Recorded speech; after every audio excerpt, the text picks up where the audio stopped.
Hello and welcome to the Holt County Museum, right in the middle of the Irish capital of Nebraska. I'm your faithful tour guide, Lance Schwartz, proudly taking part in my 40th Our Town experience over the past 15 years. Let's get underway. I have a lot to show you. O'Neill is located in northern Nebraska. It's the hub of Holt County, and slightly more than 3,700 people call O'Neill their home. Our Town O'Neill was founded in 1880 by an Irishman named John O'Neill. And once you know that, it's easy to understand why the trio I'm about to introduce you to have made a habit of dressing in Irish green from head to toe during each and every St. Paddy's Day celebration here since they began in 1967. I'd ask one thing. After you get this picture, don't hang them in the post office. Please. Ron Smith is always good for a one-liner to set the tone when these three friends get together. And they've been together a lot since they started playing in the St. Pat's Booster Band a half a century ago. There's the green horse, you know, Al, us with the drums in the parades. And the parades through the years, there's just been a tremendous amount of people there. And Ron, along with Al Reynoldson and Emerson Steele, have been right there to greet many of those people as they visited the town with the largest shamrock in the world painted right in the middle of town. And this is approximately 50 years ago, and then this is up to date, and we've gotten a lot wider over the years, but we've sure had a lot of fun. 3 years ago, a new tradition was started here that immortalizes O'Neill residents who have worked hard to keep that Irish spirit alive in the Irish Walk of Fame. The group that set this up trying to preserve the integrity of the Irish people, and these are to honor the people that help the St. Pat's celebration throughout the years. Al and Ron are already members of this elite group, and Emerson will soon have his name embedded into the Walk of Fame forever. It makes all those efforts that you put in over 50 years, it sure makes them worthwhile, you know. It's a huge honor, it really is. It's nice, you know, and the family down the road can always see it on the street.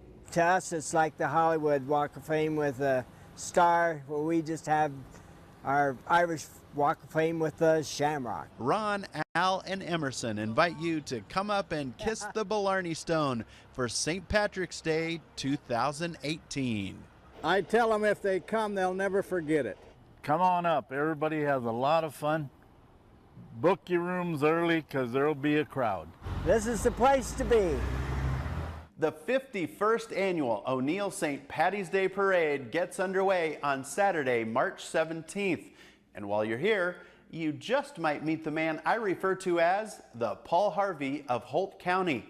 He's still in the radio business on the doorstep of his 92nd birthday. Thank you very much, Tim. Good afternoon, everybody. A look at our weather. Our high yesterday was 85 degrees. Every Monday at noon, Gil Posey fans can still get their fix of the voice that, for many, became the soundtrack of their lives in Holt County. A grand jury will investigate. Gil finds joy in staying in the game and delivering the news from his room in this assisted living facility. I always thought I never had a job. I enjoyed what I was doing. So it really never became a job till I had to get up at 5 o'clock in the morning. Well, Gil, I call him Gil because we worked across the glass quite a few years, but he is my dad as well. But I think it's important that he's still on the radio because he's been here since 1959. People have heard him every day. People would go home at lunch and turn the radio on and eat their lunch at home and listen to Gil to do the news. And that is your news, Gil Posey reporting. I think it's just great that still at 91 years of age, he's able to do the news. And I've had people tell me that hearing him do the news every Monday is very calming because they know that all is good in the world because that they don't know anything different other than the noon hour than to hear Gil doing the news. Scott Posey was just 13 years old when he started working with his dad at KBRX. I'm happy to help him, and he's doing a great job. Gil handed down his love of O'Neill to his son Scott, and now Scott's affection for his hometown is inspiring his 16-year-old son, Michael. I was just with my dad a lot when he was at all the events he worked at and he helped out with, and it just kind of rubbed off on me from what he did and helped me see what I had to do to help out in this community. And what he did was raise money through the selling of pins that he started creating back in 2012 when he was just 11 years old. The first one right here, that's pretty easy because, you know, O'Neill's famous for the world's largest shamrock. At least 400 pins were sold every year at $5 per pin. We were just looking for a way to support the community, and luckily the community center popped up with it needing to be renovated and everything, so we just decided that we'd help out by selling these pins here. And he was able to give him $2,500. That was his first donation. So Michael also took a lot of pride in raising the necessary funds to put up these lighted shamrocks that welcome visitors to our town O'Neill. Like the Posey family, Marlene Severs also has a great love for our town O'Neill because this is where her dream of learning how to paint china became a reality. Okay, when you start with china painting, you start out with white china and you put your pattern on. Marlene Severs has always loved the feel of a paintbrush in her hand. I always liked art. My dad was very artistic, and he instilled that in me, and he could do anything. Marlene continues to benefit from the steady hand that she says she inherited from her father. I always wanted to do china painting, but had no opportunity. That opportunity finally arose in O'Neill in 1978, and Marlene and her friends started a club a few years later. I took a commercial art course. Part of the appeal of porcelain for Marlene is its durability. Porcelain, it will last forever. When you think about painting china, you might think Marlene just paints on dinnerware, but that is only the beginning. She decorates porcelain thimbles and eggs, and she even painted her childhood home on a flat piece of china. See, a lot of these have been featured in magazines. And a fair amount of them have won the top prize at the Nebraska State Fair. Roses are difficult, and I love to do roses. And just how difficult are roses to paint? Well, I'm here to tell you that I painted some roses that didn't turn out very rosy. And then lift. Yeah. But you lift without doing this. Marlene, this is not a flower. This is a mess. This is not going to work. Now turn it upside down. Oh, there it is. All right. Let's just say I got a new appreciation for Marlene's incredible gift and the number of roses she's painted over the past 40 years. Oh my goodness. Thousands and thousands and thousands. And at 84 years of age, yes, she still loves it. Wouldn't you like to have this? I have a lot of her pieces, and I just like china painting. She's a very good painter, and she's a good friend. Emily Kronk has appreciated getting to know Marlene over the past 30 years. She does good work. She's a good Christian person. She's just a nice lady. This Madison, Nebraska native says her husband Vernon has been very supportive of her throughout the years, whether she's been working on her calligraphy or her greeting cards or her yearly tradition of painting Bible pictures. This is the first one. I started with this one, and I paint one a year. It's time now to saddle up and head out to an awesome ranch just south of our town O'Neill. It's where we'll find a friendly family of rodeo enthusiasts who have built a touching tribute to their late son. Behind us is our bunkhouse.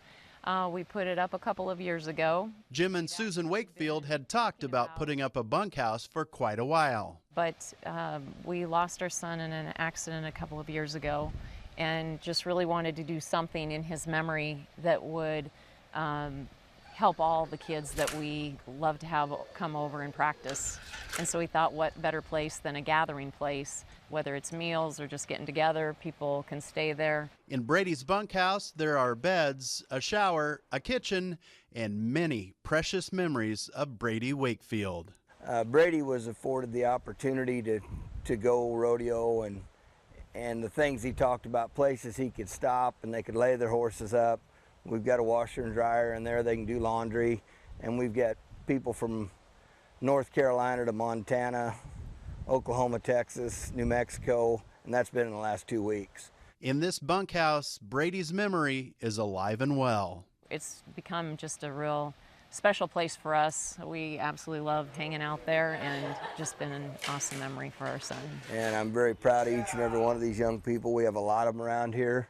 This is kind of our core group that spends quite a bit of time here. And this core group very much appreciates the Wakefields and their hospitality. Yeah, it just feels like home when I'm up here. You meet new people. They are willing to help you with anything that you want to come up here and do. Just develop a lot of friendships just by being around here. So Riley Wakefield always feels his big brother's presence in Brady's bunkhouse. Oh, it's crazy. Whenever you walk around here, he's always on our minds because, he used to do the same things with us. I mean, we used to laugh and have fun out in the practice pen. And speaking of practice, this indoor arena comes in pretty handy throughout the hot summers and cold winters of Nebraska. Brady's dad is often reminded of his son's perspective on rodeo and life. Be the best version of you can be, and that's something that we really grind into these kids. His big saying, he said it all the time, was keep grinding. And it's just a daily set of events that lead you towards a goal. Yeah, just when we're having fun, laughing and roping and getting better, we remember the times that he was out here with us, and we cherish those memories, and glad they happened. The Wakefields say they have enjoyed hosting a number of rodeo world champions who have come in and spent time teaching the young cowboys and cowgirls that spend time at the Wakefield Ranch Arena. Coming up in our town O'Neill, we'll visit a pair of very interesting businesses. We'll be right back after this.